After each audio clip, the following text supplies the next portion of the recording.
je m'appelle Guillaume Maguet, je suis Sales Engineer chez Deep Instinct. J'ai rejoint la compagnie en début d'année. Auparavant, je travaillais donc chez IBM, Security Service, pendant quasiment 4 ans. Et je m'occupais de la practice Endpoint Sécurité chez IBM. Donc aujourd'hui, si je suis là, c'est pour vous parler de notre nouveau produit, Deep Instinct, qui va s'occuper de faire de la prévention sur les endpoints. Et on va faire de la prévention d'une autre manière, c'est-à-dire qu'aujourd'hui, on a un focus du marché, une attention toute particulière sur les activités post-attaque, remédiation également avec des outils SOC, comme des outils EDR.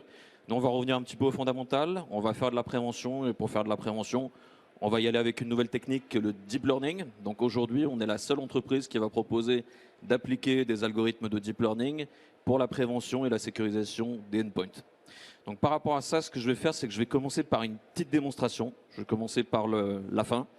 Donc une petite démonstration et ensuite je vais vous expliquer rapidement comment est-ce qu'on a pu faire ce type de détection. Donc pour cette démonstration, je me suis enregistré. Cette démonstration elle est disponible sur LinkedIn, sur YouTube, on vous enverra les liens. Et en fait, ça va vous montrer deux types de détection. Une détection avec une machine qui est totalement déconnectée d'Internet et un autre type de détection avec une machine qui est connectée sur Internet et dans laquelle on aura la dernière version à jour de notre agent. Pour vous prouver que sur notre agent, si vous êtes déconnecté d'Internet, si vous n'avez pas mis à jour depuis par exemple 6 mois, vous allez avoir à peu près le même taux de détection. Et donc c'est ce que je vais vous montrer dans cette démo et ensuite on va revenir sur comment est-ce qu'on arrive à faire ça. Donc je lance et on va voir si le son passe bien. Stéphane, est-ce que tu peux appuyer sur play?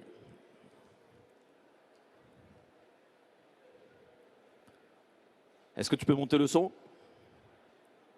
Donc ce qu'on appelle une version du Deep-Brain, qui est notre système neuronal de protection basé sur du deep learning, qui est daté d'il y a 8 mois, pour vous montrer encore une fois que la nécessité de mettre à jour chez nous, nous n'avons pas besoin de mettre à jour des fichiers de pattern. Et de l'autre côté, j'ai une VM dans laquelle j'ai une protection qui est à jour, du jour. Je suis connecté sur Internet et dans un premier temps, on va commencer par cet environnement pour lequel j'ai récupéré donc un échantillon de virus. J'ai 100 virus, ce sont des virus du jour que j'ai récupérés sur une base très connue permettant de récupérer donc des virus. Je vais commencer par extraire donc ces 100 virus sur la machine qui correspond effectivement à un stress test. Et ce qu'on va regarder, c'est effectivement si on a dans un premier temps une écriture en local sur le disque dur et également le comportement du système, à savoir si l'empreinte système est forte ou si elle est contenue. Dans notre cas, je vous assure qu'elle est contenue. Également, de par notre prévention est présente dans la partie pré-exécution du système, ce qui veut dire que nous allons bloquer toutes les menaces avant écriture sur le disque dur. Donc je vais vous montrer en quoi ça correspond de notre côté. Donc je commence l'extraction, j'ouvre le dossier. Donc on voit que les menaces ont été stoppées en quelques millisecondes. Chez nous, ça dure 20 millisecondes pour bloquer une menace. L'impact système a été extrêmement contenu. On voit que le système est parfaitement opérant. Il n'y a aucun fichier qui a été écrit sur le disque dur. Et pour ce faire, encore une fois, nous utilisons donc la puissance du deep learning, notre système neuronal qui est en local, qui va nous permettre de classifier les fichiers comme étant des menaces ou pas. Si vous utilisez maintenant un système de prévention classique de type antivirus traditionnel ou des systèmes de type NGAV, vous aurez dans un premier temps une écriture des fichiers sur le disque. À la suite de quoi, vous allez avoir donc des scans qui vont être faits sur chacun des fichiers pour vérifier si les hashes de signature correspondent à des hashes qui sont connus d'une solution ou l'attente de déclenchement de comportements. Et ça, c'est dans le cadre du machine learning, des comportements qui peuvent être suspicieux et qui pourront amener à des blocages. Là où nous, la prévention va se faire avant toute écriture sur les disques durs. Et peu importe la version qu'on utilise. Et pour ce faire, ce que je vais faire, c'est que je vais aller sur ma machine qui est totalement déconnectée d'Internet, dans laquelle j'utilise une ancienne version du Deep-Brain, une version qui date d'il y a à peu près 8 mois, un peu plus de 8 mois. Donc cette version, on la retrouve ici, c'est le package 116WT chez nous, le Deep-Brain package, qui est présent donc sur mon instance.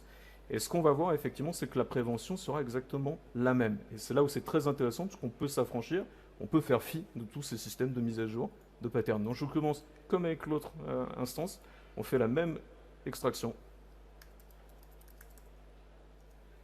L'extraction est en cours, on voit que l'impact au niveau du système est très contenu et on voit effectivement qu'on a les 100 fichiers, les 100 virus que j'ai extraits au niveau de la machine qui ont été bloqués quasiment instantanément en quelques millisecondes et encore une fois, aucun fichier n'a été extrait sur le disque dur. Je vous invite vraiment à faire la même démonstration avec votre solution antivirus. Ok, très bien. Donc, Comme je vous ai expliqué, la démarche, là, c'est de vous faire de la présentation à l'envers. D'abord une démonstration et ensuite je vous explique comment est-ce qu'on arrivait à ce résultat. Donc il y avait deux environnements que je vous ai présentés. Donc un environnement dans lequel j'avais la dernière version de Deep Instinct et un autre environnement dans lequel j'utilisais une version qui datait d'il y a un an, dans laquelle j'étais déconnecté d'Internet. Dans les deux cas, on a réussi à détecter des menaces du jour, peu importe le use case qu'on a utilisé. En fait, si on arrive à faire ça, c'est tout simplement qu'on va utiliser un algorithme de deep learning qui aura été entraîné au préalable pour détecter des zero day. Puisque notre solution ne fonctionne pas avec des patterns de signature, elle ne va pas fonctionner non plus avec du comportemental. On est une solution qui est découvreuse de zero day. D'accord ? Rapidement, la société, avant d'aller un petit peu plus dans le technique, donc on est une société qui a été fondée en 2015, on est une société américaine. On est à peu près 300 dans le monde. Il faut savoir que nous venons de faire une levée de fonds il y a quelques semaines d'à peu près 200 millions de dollars sous l'impulsion de BlackRock. On a également comme partenaire historique NVIDIA. Pourquoi NVIDIA? Pour une raison toute simple, c'est qu'en fait on va utiliser des cœurs CUDA pour pouvoir entraîner nos algorithmes de deep learning et être plus performants. Donc ça a été un acteur historique pour nous. Donc slide suivante, je vous explique un petit peu le monde de la prévention, parce que endpoint sécurité, les gens pensent forcément à EDR, il n'y a pas que ça. Il y a aussi des acteurs de la prévention. Nous sommes un acteur de la prévention du endpoint. Donc la prévention, si on reprend la genèse dans les années 90, sous l'impulsion de McAfee et Symantec, vous avez les premiers systèmes de prévention qui sont arrivés avec des fichiers de signature, principalement également avec de l'heuristique.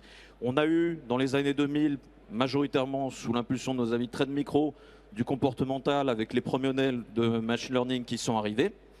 Et également, on voit donc tous les acteurs de l'EDR qui maintenant, pour pouvoir protéger donc les endpoints, vont utiliser des systèmes de prévention basés principalement sur des modèles de machine learning.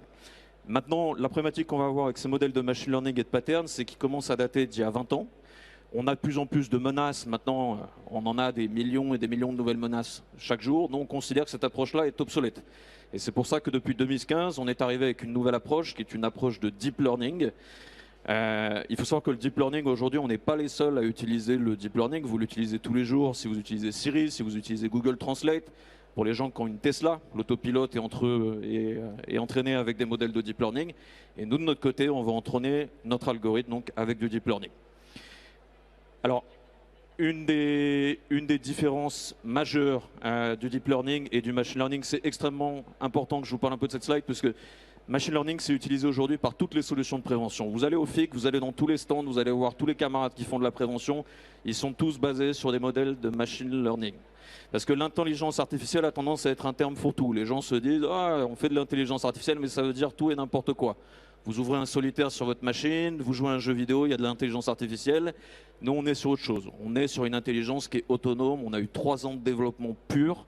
Ça n'a rien à voir. Je vous donne un exemple. Machine learning, on va avoir par exemple un ingénieur qui travaille dans un lab d'un de nos petits concurrents. Ce qu'il va faire, c'est qu'il va intégrer dedans donc, un IOC. Il y a une nouvelle menace qui arrive, il y a un nouveau type de ransomware. Il va intégrer l'IOC en indiquant par exemple, si tu as un Chrome.exe qui lui-même lance un script PowerShell, que ce script parle sur tel ou tel port, c'est que tu es en train de te faire attaquer par Revil ou je ne sais quoi. Donc il va extraire en fait quelques informations pour déterminer d'une attaque. Nous, ce qu'on va faire, c'est pas du tout ça. C'est qu'on va faire la chose. Donc juste pour revenir, machine learning toujours. Machine learning, il extrait quelques informations, il détermine.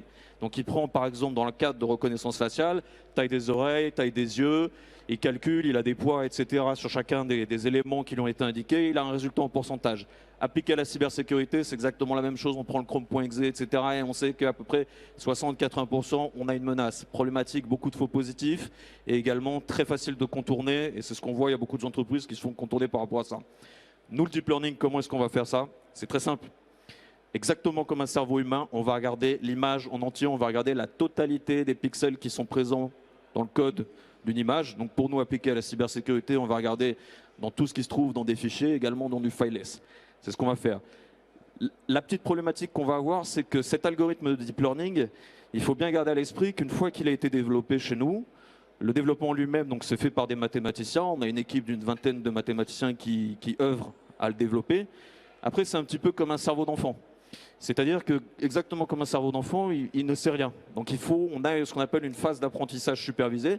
C'est une phase d'apprentissage supervisé pendant laquelle on va fournir énormément de data. Et c'est de la data qu'on va labelliser. Donc on va montrer des fichiers, on va dire ça c'est bénin, ça c'est malsain, ça c'est bénin, c'est malsain.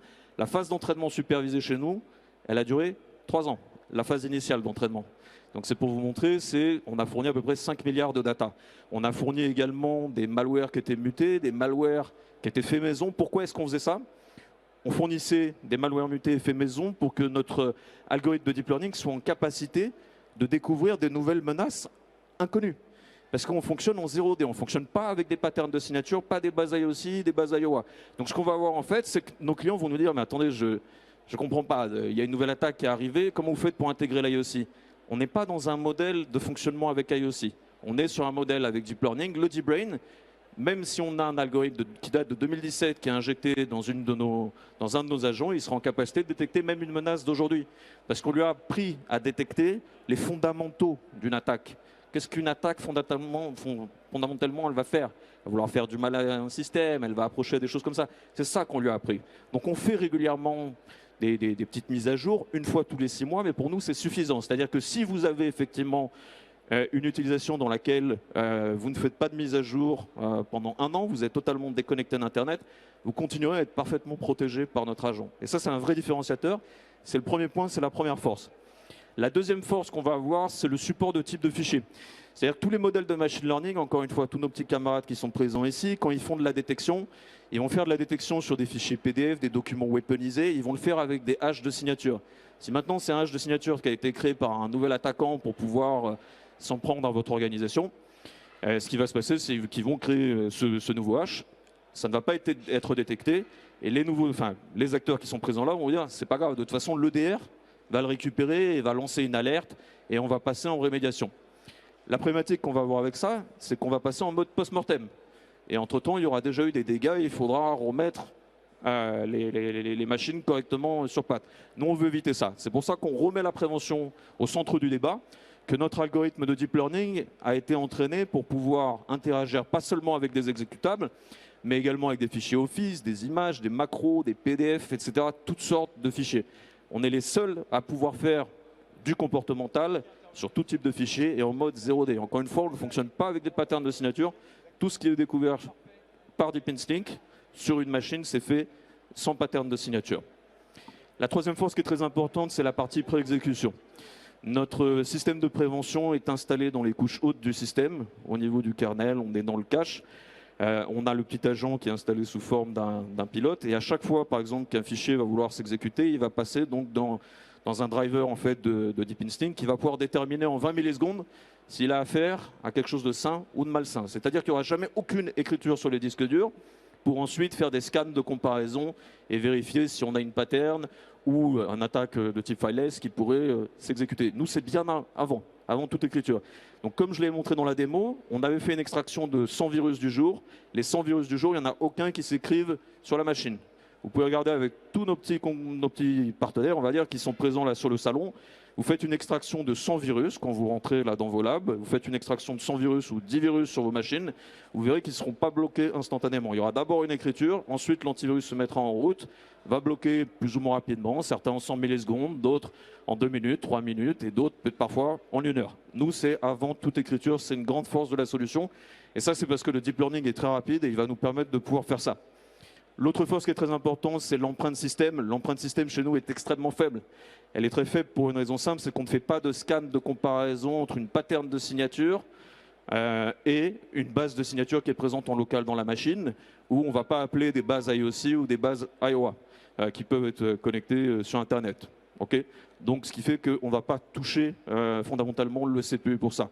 On a notre solution qui est posée dans la mémoire vive, on utilise 150 mégas de mémoire vive et ça nous suffit largement. L'autre force, la dernière, la plus importante, c'est la partie faux positif. J'ai déjà un peu abordé le sujet, j'insiste un peu dessus, parce que le deep learning, c'est quelque chose qui est très précis dans le cadre de la reconnaissance faciale, c'est quelque chose qui est précis dans le cadre de la reconnaissance d'image, mais dans la cybersécurité, c'est également très précis. Comme je vous l'ai montré dans l'exemple de tout à l'heure, on regarde la totalité de ce qu'il y a dans un fichier, on regarde tout, comme dans la reconnaissance d'image. On regarde tous les pixels, donc rien ne peut passer à côté d'un algorithme de deep learning. Donc on a un taux de faux positif qui est extrêmement bas, qui est en dessous de 0,01%. C'est quelque chose qu'on garantit également. Et là, je vous inviterai à vous rapprocher des forces commerciales pour qu'ils vous expliquent un peu les garanties qu'on propose à ça. Mais c'est vraiment, j'insiste beaucoup dessus, on a un taux de faux positifs qui est très bas. C'est très important pour les organisations, parce que les organisations qui ont des SOC ont beaucoup de mal avec les faux positifs. Et la plupart des SOC, pour avoir travaillé dans des SOC, gèrent beaucoup plus de faux positifs que d'alertes avérées. Et ça, c'est vraiment une vraie problématique du moment. Notre solution, elle fonctionne parfaitement avec un EDR. On n'est pas là pour dire qu'il ne faut pas utiliser un EDR. On vous conseille d'utiliser un EDR. C'est toujours bien pour savoir pourquoi est-ce que j'ai été attaqué, qu'est-ce qui s'est passé, par où est rentrée l'attaque. Nous, on remet simplement la priorité. Priorité numéro 1, on patch son parc correctement. Okay. Priorité numéro 2, on a un bon système de prévention. On prend du deep instinct. Priorité numéro 3, on a de la visibilité, on a des capacités d'investigation, des capacités de réponse, orchestration, SIEM, SOR et tout ce qui va avec. C'est simplement des questions de priorité pour nous. Voilà. Je crois qu'il me reste 30 secondes. Alors juste rapidement pour vous dire, on a des commerciaux qui sont présents dans la salle. N'hésitez pas à vous rapprocher d'eux. On peut vous faire une démonstration à titre privé. On peut lancer des instances de POC. Surtout, il faut tester notre solution. Il faut la tester, il faut la tester, il faut la torturer. S'il y a des gens, des pentesters, des red teams, venez la tester, venez la torturer par vous-même. Vous verrez que ça bloque tout type de menaces. Merci à vous. Merci Guillaume. Avant cela, peut-être que quelqu'un a une question éventuelle. J'ai du temps pour une question, super. Ouais, bah oui. Génial. Et juste rappeler, oui, qu'on a eu un petit bug avec le scan. Donc juste, si vous pouviez, en partant, passer auprès de Pauline pour qu'elle vous rescanne, s'il vous plaît. C'est important pour la conférence de Guillaume. Super. Ah, monsieur là-bas. Attends, Je vais me rapprocher. Bonjour Lucas Hollard, Société Devoteam. Je voulais savoir, c'est deux questions en une. Pourquoi ne pas intégrer une... Ouais, prenez-le. Voilà. Pourquoi ne pas intégrer ou se comparer avec une base de données de signature pour rassurer les clients, pour garantir au moins les mêmes détections que basées sur une base de signature? Alors, par rapport aux bases de signature, ce qu'on fait en fait, c'est dans le cadre de démonstration, dans le cadre de POC, on va utiliser des solutions qui peuvent être concurrentes à la nôtre avec vous pour vous montrer justement comment ça se passe en termes de détection versus d'autres concurrents que je ne peux pas citer. Mais ça, c'est quelque chose qu'on peut faire dans le cadre de démonstration. Je ne vais pas le faire au milieu du FIC devant tout le monde, mais on pourra le faire ensemble avec grand plaisir lors d'un test. Voilà. Hein? On est au stand. C'est quoi le stand? B34, on est ici, on vous attend nombreux. On n'a pas de goodies, mais on a des bonnes idées et on a un bon produit. Donc n'hésitez pas à passer nous voir. Merci. Merci Guillaume. Oui.